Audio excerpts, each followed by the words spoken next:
Yeah, thanks so much.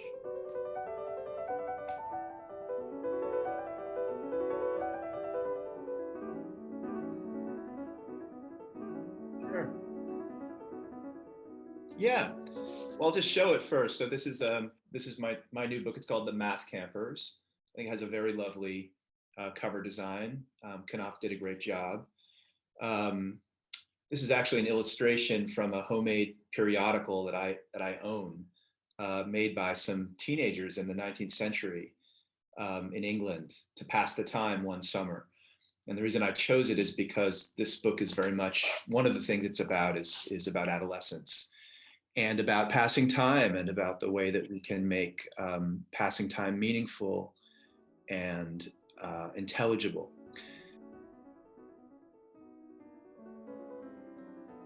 I realized I wanted to write a kind of making of book, a book that is set in its own construction and in its own composition.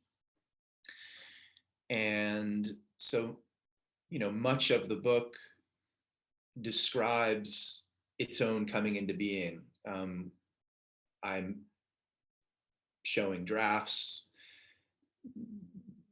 just ideas, dreams, fragments. I'm in some cases presenting whole poems as the end result of that process, which I've made visible.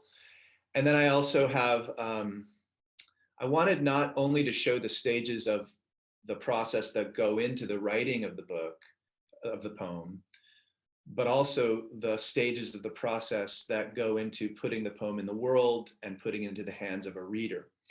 So a lot of this book is a kind of refracted dialogue between a man and a woman, strangers, one of them writing poems, the other getting these poems in the mail and interpreting them and thinking about them. So that's a big picture of the book.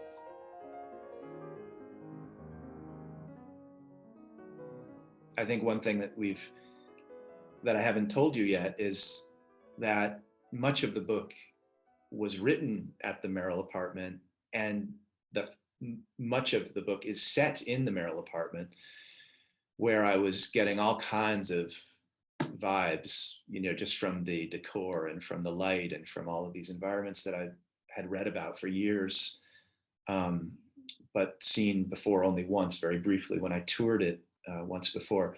Um, and So my process for those parts of this particular book just had to do with being very receptive to what my senses were telling me, and trying to sort of just take down the incredibly multi-layered temporal experience of being in that apartment, reading those poems, which were often about the environment I was in.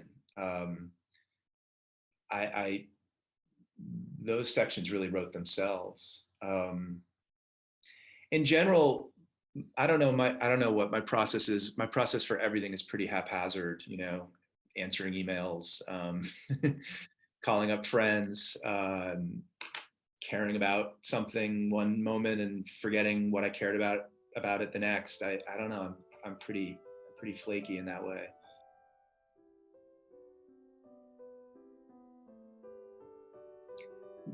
If you'd like, I'll read a couple more sections that are directly about the apartment. Okay, great. So the structure of the longer of the two long poems, Must We Mean What We Say, much of it is a dialogue between um, an imagined poet who resembles me in a lot of ways and an imagined interlocutor, a pen pal, somebody who's getting his poems in the mail. And this is the sort of section, several several poems in a row that describe elements of living in the apartment. That fall, he had been invited to live for a time in a famous poet's apartment among the books and objects that the poet had left behind when he died. The apartment was on the Sound, on a little V of land with rocky beaches and foggy moors, high up where the steeples and cupolas were his neighbors. He described the light as it moved from room to room, across an eccentric palette of colors from flame to teal to cherry. Then the darkness took the colors away in the same sequence, flame, teal, cherry, and this happened every day. He could read about these walls, these colors, that light, that dusk in the poet's poems. Or he could put the poems down and look at the walls and run his hands up and down the walls he'd been reading about all afternoon and ever since he was young, when the poet was alive, standing where now he stood.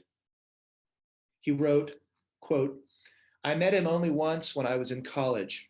He was elfin, skeletal, kind, flirtatious. His mind operated almost apart from his strange body, like a drone piloted by a faraway stranger, unquote. Now the drone flies through time, not space. Its controller, long dead, still flies it over our heads.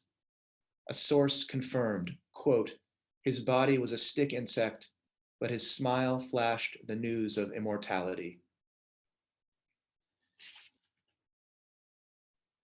Pick a flower, they said, then choose an emergency. He chose a daisy and an earthquake. We had daffodils and cardiac arrest, they said. He was struck. Now pick a flower and a war. The correct answer was tulips and Vietnam. He wrote, in the cellar near the bulkhead door where the darkroom chemicals were stored, there I discovered the chamois uniform my grandfather kept as a souvenir. The correct answer was violets and Korea. He was struck again and his right cheek exploded upon the blow. He had been a child only yesterday. He still had scrapes and cuts from playing on the cellar floor where the darkroom chemicals were stored. He'd been a child long ago in a place he described as snowy, with many junipers and many mysteries, in the aftermath of something so awful nobody would tell him what it was. The answer was hyacinths. He had hyacinths. He was given tea, then praised. He was a child still. That afternoon, he explored the cellar where the darkroom chemicals were stored. He unpinned a medal from the uniform and wore it, or corsage, on many snowy afternoons throughout childhood in front of the mirror. The correct answer was violets and World War II. So those are two poems that are side by side, and I guess what they tell you is that the radical present experience of being in the apartment was giving me resonances and memories of my childhood that I hadn't picked up on in a long time. So those were both written more or less entirely inside the Merrill apartment. Thank you. Yeah, thanks so much.